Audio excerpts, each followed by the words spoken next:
प्यारे बच्चों, कक्षा 12 के हिंदी विषय के अंतर्गत गद्य खंड में पहला अध्याय राष्ट्र का स्वरूप में अगला पैराग्राफ जन के विषय में पढ़ेंगे। देखिए, जन मातृभूमि पर निवास करने वाले मनुष्य राष्ट्र का दूसरा अंग है। पृथ्वी हो और मनुष्य न हो तो राष्ट्र की कल्पना असंभव है। पृथ्वी हो और मनुष्य न हो तो राष्ट्र की कल्पना असंभव है। पृथ्वी और जन दोनों के सम्मिलन से ही राष्ट्र का स्वरूप संपादित होता है। जन के कारण ही पृथ्वी मातृभूमि की संज्ञा प्राप्त करती है। जन माने क्या होता है? लोग। पृथ्वी माता है और जन सच्चे अर्थों में पृथ्वी का पुत्र है। पृथ्वी माता है और लोग सच्चे अर्थों में पृथ्वी के पुत्र ही हैं। माता भूमि पुत्रो अहम पृथिव्याः। माता भूमि पुत्रो अहम पृथिव्याः, यानी भूमि माता है, मैं उसका पुत्र हूं। भूमि माता है, मैं उसका पुत्र हूं।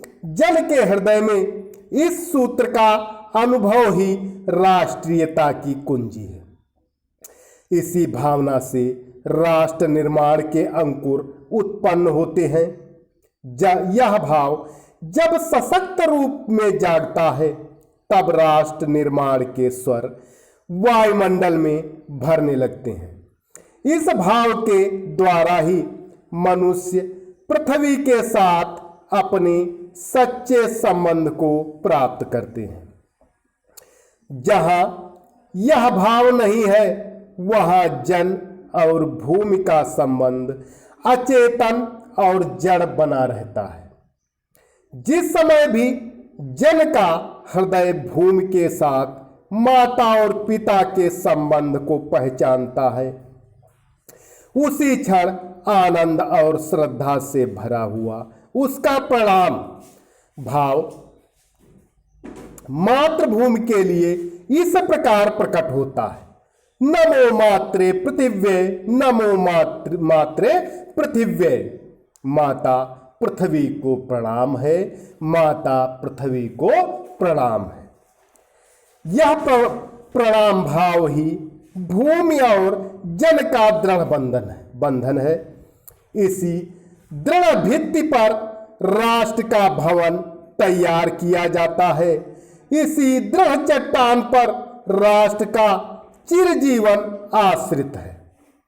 इसी मर्यादा को मानकर राष्ट्र के प्रति मनुष्यों के कर्तव्य और अधिकारों का उदय होता है। जो जन माने लोग, जो लोग पृथ्वी के साथ माता और पुत्र के संबंध को स्वीकार करता है, जो लोग पृथ्वी के साथ माता और पुत्र के संबंध को स्वीकार करता है, उसे ही पृथ्वी के वरदानों में भाग पाने का अधिकार है। माता के प्रति अनुराग और सेवा भाव पुत्र का स्वाभाविक कर्तव्य है। वह एक निष्कारण धर्म है। स्वार्थ के लिए पुत्र का माता के प्रति प्रेम पुत्र के अधः पतन को सूचित करता है। जो जन मातृभूमि के साथ अपना संबंध जोड़ना चाहता है, उसे अपने कर्तव्यों के प्रति पहले ध्यान देना चाहिए। उसे अपने कर्तव्यों के प्रति पहले ध्यान देना चाहिए। माता अपने सब पुत्रों को समान भाव से चाहती है। एक माता के यदि अनेक पुत्र हैं तो सभी पुत्रों को माता समान भाव से चाहती है। इसी प्रकार पृथ्वी पर बसने वाले जन बराबर हैं। जितने भी पृथ्वी पर लोग निवास करते हैं सब बराबर हैं। उनमें ऊंच और नीच का भाव नहीं है। जो मातृभूमि के उदय के साथ जुड़ा हुआ है, वह समान अधिकार का भागी है। पृथ्वी पर निवास करने वाले जनों का विस्तार अनंत है। नगर और जनपद, पुर और ग्राम, जंगल और पर्वत नाना प्रकार के जनों से भरे हुए हैं। ये जन अनेक प्रकार की भाषाएं बोलने वाले और अनेक धर्मों के मानने वाले हैं। फिर भी ये मातृभूमि के पुत्र हैं और इस प्रकार उनका सौहार्द भाव अखंड है। सभ्यता और रहन सहन की दृष्टि से जन एक दूसरे से आगे पीछे हो सकते हैं, किंतु इस कारण से मातृभूमि के साथ उनका जो संबंध है उसमें कोई भेदभाव उत्पन्न नहीं हो सकता। पृथ्वी के विशाल प्रांगण में सब जातियों के लिए समान क्षेत्र है।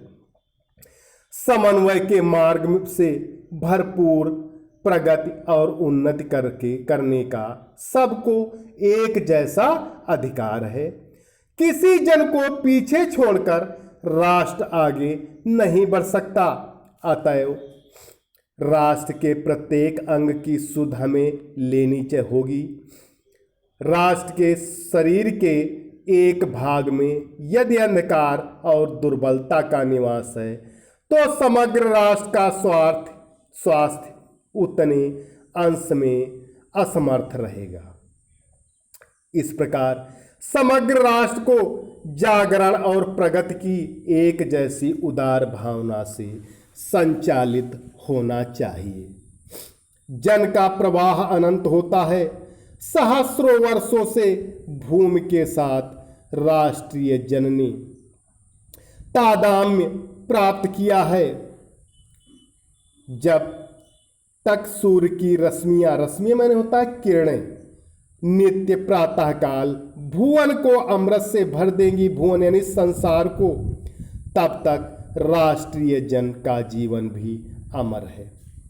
इतिहास के अनेक उतार चढ़ाव पार करने के बाद भी राष्ट्र निवासी जन नई उठती लहरों से आगे बढ़ने के लिए अजर अमर हैं। जन का संततवाही जीवन नदी के प्रवाह की तरह उसमें कर्म और श्रम के द्वारा उत्थान के अनेक घातों का निर्माण करना होता है। तो प्यारे बच्चों, आज इस वीडियो में इतना ही। सभी विद्यार्थी जो आज पढ़ाया गया है उसके बारे में अपने शब्दों में लिखकर होमवर्क वाले ग्रुप पर अवश्य डालें। धन्यवाद।